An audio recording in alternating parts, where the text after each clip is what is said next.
estava lá nos camarins de gravação do filme O Grande Gatsby. Robert Redford, assim como qualquer norte-americano, acompanhava avidamente as transmissões feitas pela TV das audiências públicas da comissão que havia sido criada para investigar o caso do escândalo do Watergate. Além disso, ele também lia com bastante atenção os artigos que foram responsáveis por levantar as suspeitas escritos pelos repórteres históricos Carl Bernstein e Bob Woodward. E foi então que Robert Redford, que já era um ator consolidado, decidiu contar essa história no cinema. E no início ele teve dificuldades, porque foi difícil achar um estúdio que aprovasse a ideia, já que o filme não parecia ser tão comercial, tendo em vista que todos já sabiam dos resultados do escândalo, justamente o contrário que Robert Redford queria fazer. Ele não queria entregar uma história que contasse os resultados do escândalo de Watergate, mas o que fascinava ele foi a forma com que Carl Bernstein e Bob Woodward, os dois repórteres, trabalhavam para investigar o caso. Então ele queria lançar um filme focado nos dois repórteres e como eles conseguiram fazer isso tudo. Até que ele encontrou um estúdio que aprovasse a ideia e acabou lançando um dos filmes mais marcantes dos anos 70, Todos os Homens do Presidente. E esse filme é fundamental para você entender como e por que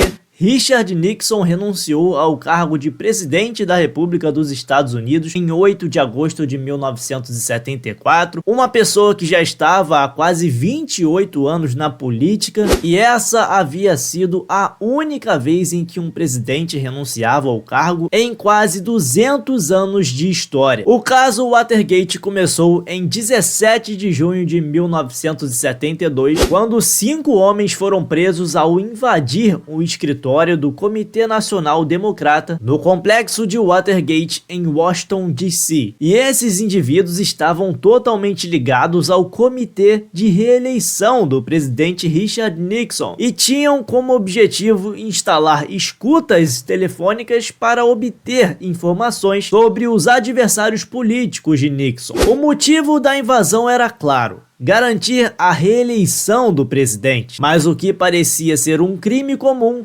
logo se tornou em um escândalo político de grandes proporções. E após as prisões, a administração Nixon entrou em ação para encobrir a ligação da Casa Branca com os invasores. E isso envolveu subornos, manipulação de testemunhas e principalmente o uso de recursos governamentais para obstruir a justiça e a investigação. E eis que os homens do presidente apareceram. Bob Haldeman, um dos principais assessores do presidente e figura central no escândalo de Watergate. Ele atuava como chefe de gabinete da Casa Branca e controlava parte do dinheiro da campanha que foi desviado para financiar atividades ilícitas, inclusive a invasão ao Watergate, o escritório do Comitê Nacional do Partido Democrata. E ele também fez parte dos esforços de encobrimento. Haldeman estava envolvido nas discussões e reuniões de como os invasores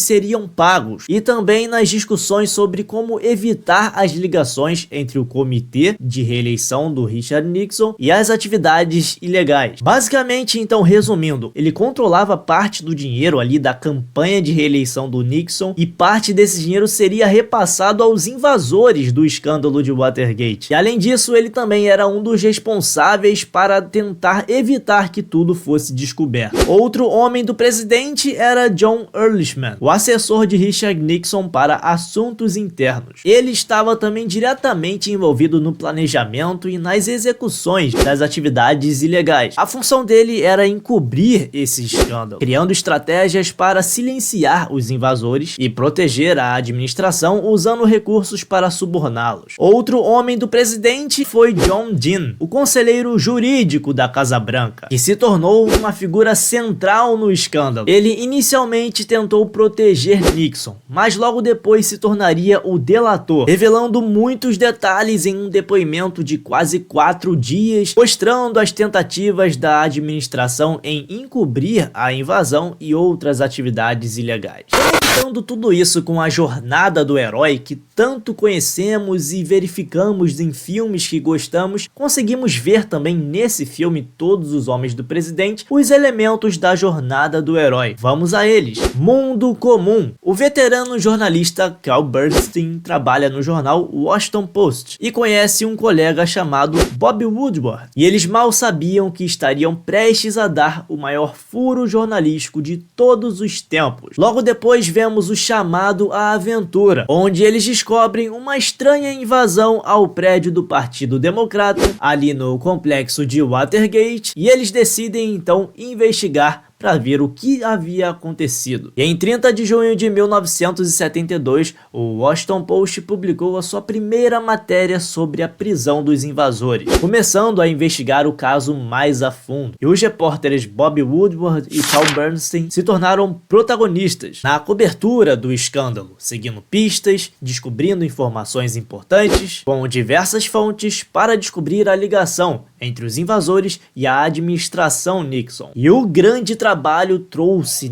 expôs muitos detalhes sobre a extensão dessa corrupção e de todo o encobrimento, estabelecendo um padrão até de referência jornalística. Até então, o jornalismo investigativo não era muito comum, mas só foi a partir desse caso que passou a se tornar ali um chamariz. Bom, aí vemos outro elemento importantíssimo, na jornada do herói, que é o encontro com o mentor. E nessa história trata-se do encontro com o Garganta Profunda. Não confundir com um personagem de filme pornô. Esse termo foi escolhido por essa pessoa porque ela passaria informações muito importantes do alto escalão do governo, mas não queria ser revelado. E as informações dele foram cruciais para a queda de Nixon. E durante muitas décadas ninguém nunca soube quem era de fato o Garganta Profunda. Isso foi mantido em sigilo. Só muitas décadas após o escândalo, os repórteres revelaram quem era o Garganta Profunda. Tratava-se de Mark Felt, um alto funcionário do FBI que orientou os repórteres sobre as conexões da Casa Branca com o escândalo e principalmente sobre as gravações que Nixon fazia ali no salão oval da Casa Branca. Sim, ele se gravava e gravava todas as conversas que ali eram reservadas,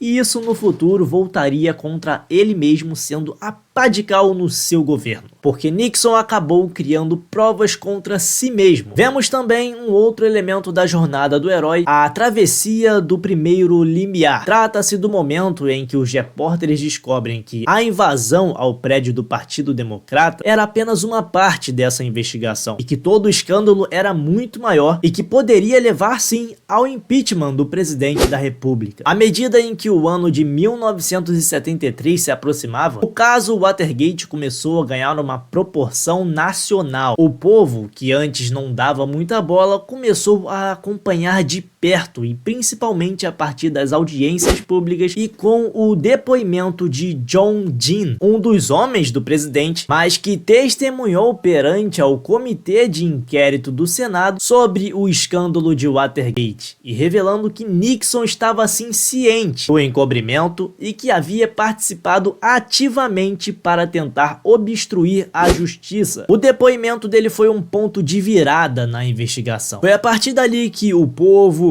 a imprensa e todo o Congresso ficou sabendo que Nixon fazia gravações, e então essas gravações passaram a ser uma exigência para avançar a investigação. Nixon havia gravado conversas ali na Casa Branca, incluindo discussões sobre o próprio encobrimento. E aí vemos outro elemento da jornada do herói, os testes, os aliados e os inimigos, quando eles conseguem colher novos depoimentos, de novas pessoas, e conseguem compor esse quebra-cabeça, como o depoimento do tesoureiro do comitê de reeleição, Hugh Sloan. E aí eles começam a publicar as primeiras reportagens, que envolvem pessoas do alto escalão do governo, mas aí eles cometem um erro gravíssimo. Eles colocam na reportagem que Sloan, o tesoureiro, havia testemunhado contra Bob Haldeman, um dos assessores de Richard Nixon, dizendo que ele controlava ali os recursos da campanha, aqueles recursos que tinham sido desviados. Mas Sloan sequer citou Haldeman no depoimento. E a Casa Branca bateu forte nessa reportagem, chamando esse jornalismo de vulgar e de barato, o jornalismo feito ali pelos repórteres do Washington Post, que eles estavam tentando assassinar a reputação de Nixon. E essa foi então a chance do governo desacreditar o The Washington Post, né,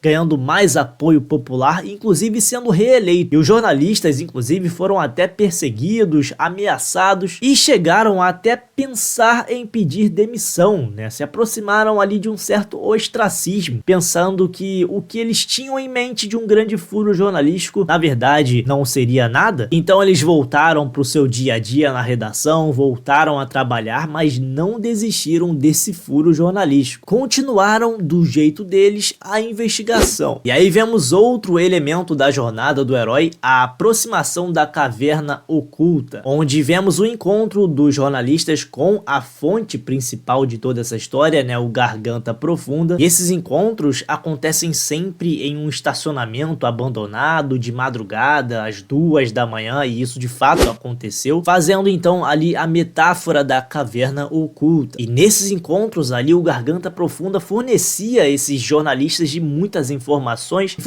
que seriam um mapa para o impeachment de Richard Nixon, as gravações, as fitas que ele gravava ali no salão oval da Casa Branca. Aquilo poderia ser explorado e a participação do governo, da administração no governo, quanto ao escândalo de Watergate e ao encobrimento de tudo isso seria revelado e poderia ser sim exposto ao público. Vemos também a aprovação suprema, né, quando esses repórteres, né, que haviam sido descredibilizados quanto da última reportagem, sofrem ali pressão do editor do jornal para serem mais precisos e trazerem informações mais verídicas e tomar mais cuidado e ter mais responsabilidade antes de publicar qualquer coisa. E isso faz com que eles apurem mais, né, exaustivamente para conseguirem mais provas. A gente vê visualmente eles cansados, passando horas e horas lapidando aquelas reportagens, tentando buscar mais fontes. E vemos também o retorno com o Elixir, né, onde esses jornalistas são reconhecidos pelo seu esforço, pelo seu trabalho, onde vemos manchetes sendo datilografadas ali por máquinas de escrever ao longo dos anos, com o Richard Nixon sendo exposto. E realmente foi o que aconteceu, né?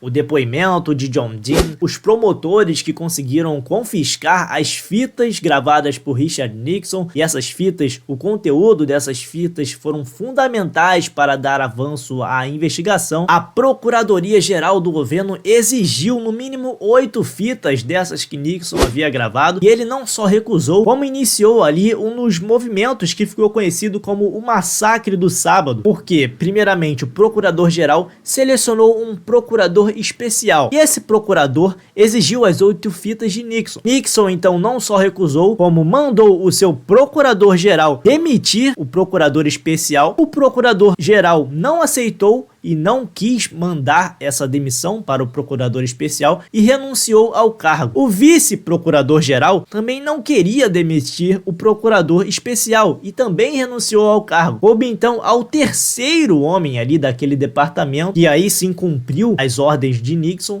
e demitiu o procurador especial. E isso ficou conhecido como um massacre, né, de sábado, e isso só dava início ali às grandes demissões que o governo faria. Bob Haldeman, John Ehrlichman e John Dean também foram eliminados, foram dispensados na tentativa de distanciar o governo ali daquelas acusações. Apesar disso, as investigações seguiram e a pressão sobre o governo só aumentava. Em 1974, o Tribunal Supremo dos Estados Unidos decidiu, né, a Suprema Corte decidiu que Nixon deveria entregar as fitas. E essa decisão foi um golpe significativo para Nixon, porque essas gravações continham um conteúdo que comprovava a participação de Nixon tanto no encobrimento quanto no escândalo. E quando as gravações foram oficialmente divulgadas em julho de 1974, revelaram que Nixon não tinha apenas o conhecimento do encobrimento, mas também havia agido para obstruir a justiça e a investigação. E ele então começara a ficar muito preocupado. Na Câmara dos Deputados iniciou a abertura do processo de impeachment e ele percebendo que não conseguiria votos suficientes a favor para se manter no cargo, ele decide então pôr um fim nessa história. Diante da iminência do impeachment e da pressão pública crescente, Richard Nixon anunciou sua renúncia em um discurso televisionado no dia 8 de agosto de 1974. Ele se tornou o primeiro presidente dos Estados Unidos a renunciar a um cargo por estar envolvido em um escândalo político. Como um ator antes da novela,